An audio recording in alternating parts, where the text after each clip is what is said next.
మతోన్మాదాన్ని తరిమికొట్టి భారతదేశ ప్రజాస్వామ్యాన్ని కాపాడు రాబోవు ఎన్నికల్లో బీజేపీని ఓడించాలని కమ్యూనిస్టు కోఆర్డినేటర్ కమిటీ నాయకులు గాదగోని రవి పేర్కొన్నారు.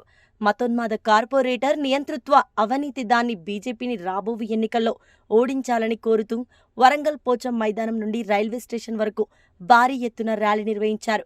ఈ కార్యక్రమంలో ఎంసీపీఐయు రాష్ట్ర కార్యదర్శి కాదగోని రవి, జిల్లా కార్యదర్శి పెద్దరపు రమేష్, కార్యదర్శి గడ్డం నాగార్జున, నర్ర ప్రతాప్, హరిగోపాల్ రెడ్డి తదితరులు పాల్గొన్నారు.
కేంద్రంలో ఉండబడినటువంటి బీజేపీని ఓడించండి.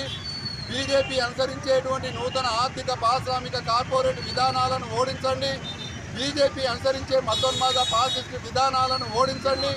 ఈ దేశంలో ఉండబడినటువంటి కుల, మత, ప్రాంతీయ, వ్యక్తిగత ఆలోచన విధానాన్ని రాజకీయంగా చొప్పించి, మతాన్ని కూడా వ్యక్తిగత విషయాన్ని రాజకీయాన్ని చొప్పించి ఈ దేశాన్ని విభజన రేఖ గీస్తున్నటువంటి, విభజన రాజకీయాలు చేస్తున్నటువంటి, మెజార్టీ ప్రజల యొక్క మనోభావాలకు విరుద్ధంగా వెళ్తున్నటువంటి బీజేపీ పార్టీని రానున్నటువంటి పార్లమెంటు ఎన్నికల్లో చిత్తుగా ఓడించాలని ఇప్పటికే ఉత్తర భారతం ఏకమైనటువంటి సందర్భంలో దక్షిణ భారతంలో ఉండబడినటువంటి వామపక్ష కమ్యూనిస్టు శక్తులన్నీ కూడా ఒక వేదిక మీదకి వచ్చి బీజేపీ వ్యతిరేకంగా ప్రజా ఉద్యమాలను ఉధృతం చేస్తున్నటువంటి క్రమంలో ఈ భారతదేశ ప్రజాస్వామ్యం రక్షించండి, మతోన్మాదాన్ని తరిమికొట్టండి, వచ్చే ఎన్నికలలో బీజేపీని ఓడించాలనేటువంటి నినాదంతో కమ్యూనిస్టు కోఆర్డినేషన్ కమిటీ పిలుపు మేరకు ఈరోజు వరంగల్ పట్టణంలో భారీ ప్రదర్శన నిర్వహించడం జరుగుతూ ఉంది. ఈరోజు దేశం ప్రజాస్వామ్యం అనేటువంటిది ప్రమాదంలో ఉన్నటువంటి పరిస్థితి. ఈరోజు మతం పేరిట రాజకీయాలు చేస్తూ ప్రజల యొక్క కనీస అవసరాలు విస్మరించిన పరిస్థితి ఉంది.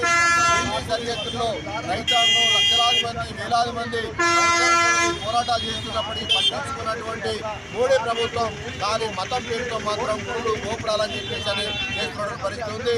ఈ దేశానికి అన్నం పెట్టే రైతులకు కనీస మద్దతు ధర చట్టం చేయాలి, రుణ విముక్తి చట్టం చేయాలని చెప్పి అంటే మాత్రం ఈరోజు చేతున్నటువంటి మోడీ ప్రభుత్వం ఈరోజు రైతులకు సంబంధించినటువంటి అనేక రకాలైనటువంటి హక్కుల కోసం పోరాడుతున్న తరుణంలో లాఠీలు, తూటాలు ప్రయోగించి రైతుల్ని బలిగొంటున్నదే తప్ప రైతుల యొక్క సమస్యలు పరిష్కరించడం లేదు, అన్నదాతల సమస్యలు పరిష్కరించడం లేదు, దేశ విషయాన్ని రక్షించడం లేదు.